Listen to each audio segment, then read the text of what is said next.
Welcome to Insight. Today we are chatting with Dr. Jane Pisano, President and Director of the Natural History Museum of Los Angeles County. Founded in 1910, it is the largest museum of its kind in the western United States, with collections encompassing 35 million diverse specimens and artifacts covering 4.5 billion years of history. Prior to joining the Natural History Museum, Pisano served as the Dean of the USC School of Public Administration and as Senior Vice President for External Relations. Jane Pisano and her team has stewarded the museum through extraordinarily challenging times for natural history museums. She has generously agreed to share some of her experience with us, and I'd like to thank you, Jane, for joining us today. Thank you. Good to be here. So in my introduction, I talked about the extraordinarily challenging times for natural history museums in particular. Could you talk a little bit about what you found when you came to this museum in 2001 and how you approached the challenges that you saw? And then we'll talk a little bit about where you are today. I found an institution that was living in the past, which is, you might think, acceptable for a natural history museum. However, the museum, the researchers, the educators were not connecting. They really didn't have any idea about how to present material that was compelling in the 17th and 18th centuries to a 21st century audience. And it turns out that figuring that out was far greater than a communications problem. It entailed a complete redefinition of who we are. Was it a question of people having learned their craft in a different time and started their careers in a different time, and through inertia repeating? Was it a question of the institution itself being an institution that is fundamentally designed in a different time? What were the factors that you felt led people to be so stuck in these past behaviors? Well, I think inertia breeds inertia, and it was an institution that really hadn't had a fresh idea in a long time and had a very difficult time balancing its books just to keep the doors open and the lights on. So, sometimes when you're stuck like that, you don't understand that you really need to start over. And that's what we did. We really started thinking in a fundamentally different way, and we did it by saying, we know that we're good at research. We know that we have large collections. What's wrong here? And what's wrong is that we'd forgotten about the visitor. We hadn't put the visitor at the center of our thinking. And once we started to do that, everything changed. Now, was the impetus for this change in thinking, did it come from the staff, from the board, from the visitors? Did it come from financial realities? It came from the board. And the board was looking at attendance that was small and declining, and at the difficulty that the institution had in balancing its books on an annual basis. I think it's fair to say of the board that they thought that the museum was good, but that it could be so much better. Without knowing exactly what that so much better looked like, there was just a sense that the museum was doing things in an old way in a time of profoundly rapid change, with audiences that no longer needed to go to the Natural History Museum to understand what the habitat is like in Africa. If they don't have the money to go to Africa, they surely can watch the Discovery Channel or National Geographic. So the whole world changed around them, and I have to say, to the staff's great credit, over time, they have gone there and been increasingly enthusiastic about doing things in new ways. And how did that express itself in board conversations in terms of the thinking of the board? Did they rush out and find a strategic consultant or a marketing consultant, or did they decide to do internal studies? Actually, they did do a strategic plan. Okay. I was at the time on the board, a new member of the board, a kind of backbencher member of the board, but was fortunate enough to be asked to participate in a strategic planning process. The board included the senior staff, so it was a board staff product, and everyone worked very hard on it. We didn't come up with a strategic plan per se, but everyone agreed on a new vision and new mission statement for the museum and a strategic plan framework. And that was the year before I was hired. And I think it's fair to say that I've spent the last 9 years breathing life into that mission and vision and strategic plan framework because A, we couldn't turn things around overnight, and B, it wasn't crystal clear in the beginning how to walk the talk of this new language.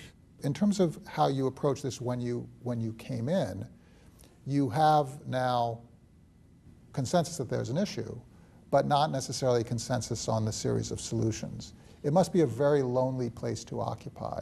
Actually, there wasn't consensus that we have an issue. Really? There was consensus among the board and those senior staff who had participated in the process, but there were many people who worked at the museum who were perfectly happy doing what they were doing and wanted only to do what they were doing. In other words, there really wasn't a focus on an overarching institutional good. The researchers touched the elephant and said, oh, this is a research institute. The educators touched the elephant and said, oh, this is a place for moms with kids in strollers. The teachers thought we were serving their students, but there was almost no one who had a view of the whole elephant, of the whole institution. And without that, as you know, you cannot think strategically and you cannot make strategic choices with scarce resources and do that consistently in order to achieve certain goals and objectives. So the first thing that we had to do, really literally, was show the staff sort of the nonprofit business model. Yes, the board had a right to adopt the mission and vision statement. That's their role, is to provide a sense of direction. But it's the staff's role to come together and talk about how to do it. We had to teach people about budgeting so they understood that the money that they were allocated at the beginning of the year, they wouldn't get if we didn't get our revenues in that year. So there was a lot of education. And there was a lot of trial and error on my part, too. Let's try stuff. Let's see what works, and resistance to that idea. But over time, people became more accustomed to working with others to do strategic planning, and eventually we got to a point where I would say the first 3 levels of management of the institution truly, fundamentally understood that this was one institution and that we all had a responsibility to think about institutional priorities rather than my budget. And there's also a period of grieving, because when somebody has to change, and rather abruptly, and they're not necessarily prepared for change, one goes through a period of holding on to the past and grieving for the past. And that is encountered as resistance. There's a period in which people need to become accustomed to the idea that someday, sometime, they're going to have to behave fundamentally different than they had learned to behave in the past. And that's perfectly understandable. But once people have gotten over that grieving period, did people begin to engage first singly and then in groups? People began to engage singly and then in groups. But it wasn't really until there was a belief that, in fact, this change that was required in outlook and behavior was actually going to lead to something profoundly different that would be better. And that was the hard thing, because in the beginning, when you're making change, all you have is your vision. You don't have any proof that you can achieve that vision, and yet you're asking people to give up the past. So convincing people, yes, we can do things in another way, and something different will happen, was really the first step. but it was the cumulative effect of some small changes leading to small results that began to break down resistance. I have to say, and now I'm 9 years into it, that I felt the institution shift and understand why we were doing things in a different way when we opened Age of Mammals in July. And that is because they said, oh, that's it. That is what a natural history museum should be doing in the 21st century. And it had been done with the museum's own staff, not with a raft of outside consultants. So there was tremendous institutional pride, but also an understanding that could be visceral, that didn't come about as a result of my or somebody else saying, you know, trust me, this is going to work out. And I understand that the reaction of your visitors has been phenomenal. It's been stunning. Our attendance is up 40% still. And we opened this exhibit 6 months ago. The word of mouth is amazing. And it's accomplishing for us so many things. It's enabling us to walk the talk of our mission statement, which is to inspire wonder, discovery, and responsibility for our natural and cultural worlds. Well, we, like many natural history museums, are big on wonder. You know, you throw a few dinosaurs in there, there's a lot of wonder. You got me sold. Yeah. But discovery, that whole question of how do we know what we know, that process of scientific discovery is very prominent in our Age of Mammals exhibit, as is the responsibility piece, because we talk not only about plate tectonics and climate change and the evolution of mammals in the past and the present, but we look to the future.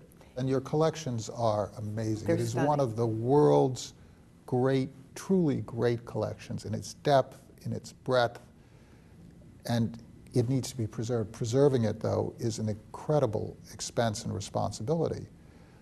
But if the collections are for your visitors, for your audience, for the world, for the public, and all of a sudden it takes on a different meaning, it is something that we all have an interest in sustaining. And that then connects to not only your mission, but to your fundraising efforts. Exactly. We start off with the transformation of the public experience, but this also, and you implied as much, this also required other transformations. Talk a little bit about the transformations that attend the transformation of the strategic transformation of an institution like this. Well, they not only attend that transformation, that external transformation, but they make it possible. So I've referenced several times the fact that over time, the staff began to see the institution as a whole, not their little piece of it, the my budget piece. I just get my budget and go off and do my thing. The single most important thing we did as a staff was to do our budgeting together.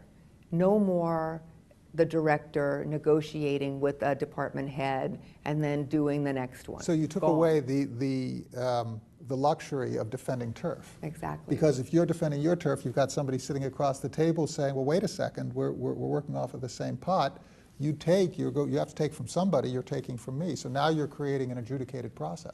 Well, actually, it goes a step back, which is every year we do either a new strategic plan